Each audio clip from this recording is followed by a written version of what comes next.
বিকেলবেলা সূর্য ডুবে যাবে আর কিছুক্ষণের মধ্যে, তো আমরা বের হয়েছি।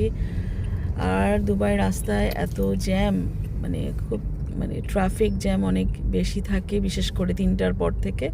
বাচ্চাদের স্কুল ছুটি, আর এখন তো মনে হচ্ছে সবাই অফিস ছুটি হয়ে গেছে বেশিরভাগ লোকেরই।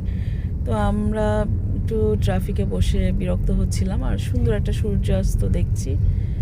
সূর্যাস্তটা কোনো কোনো পয়েন্টে খুব সুন্দর বোঝা যায়, একটা সোনালি রঙের সূর্যাস্ত। আর এখানে হারুন বসে আছে, আমরা একটা রেস্টুরেন্টে এসে বসেছি, যেটা হচ্ছে স্টুডেন্ট বিরিয়ানি।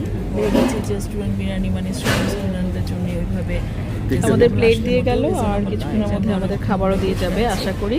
তো এখন আমি বসে অপেক্ষা করছি, আর পানি তো আলাদা করে নেওয়া দরকার নাই।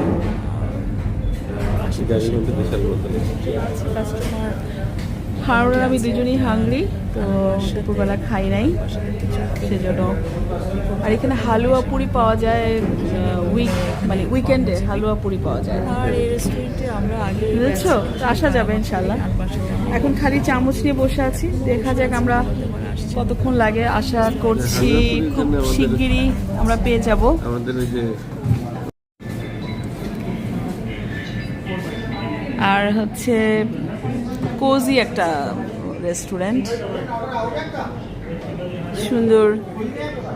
এই রেস্টুরেন্টে আমরা আগে আসতাম, এটা একটা চেইন রেস্টুরেন্ট, তবে আমরা কারামায় যেতাম না। এখন চামচে নাড়ানাড়ি করছি, অপেক্ষা করছি খাবার আনার জন্য। তবে অনেক চালু, ফুড ডেলিভারি তো সারাক্ষণই হচ্ছে। ওরা মনে হয় বাইরে ক্যাটারিং করে, যে ফুড ডেলিভারি নিয়ে যাচ্ছে। আর হারুন হাংরি ছিল, সেজন্যই আজকে ঢুকেছি এখানে। তো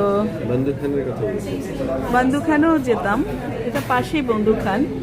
আমরা আসলে আজকে লুলুতে যাব, লুলুতে আমাদের কাজ আছে, তো ওয়েট করছি। ওয়েট আর শেষ হচ্ছে না, তাই না হারুন?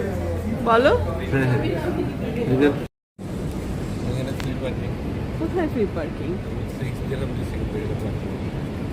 ফ্রি পার্কিং কোথায়?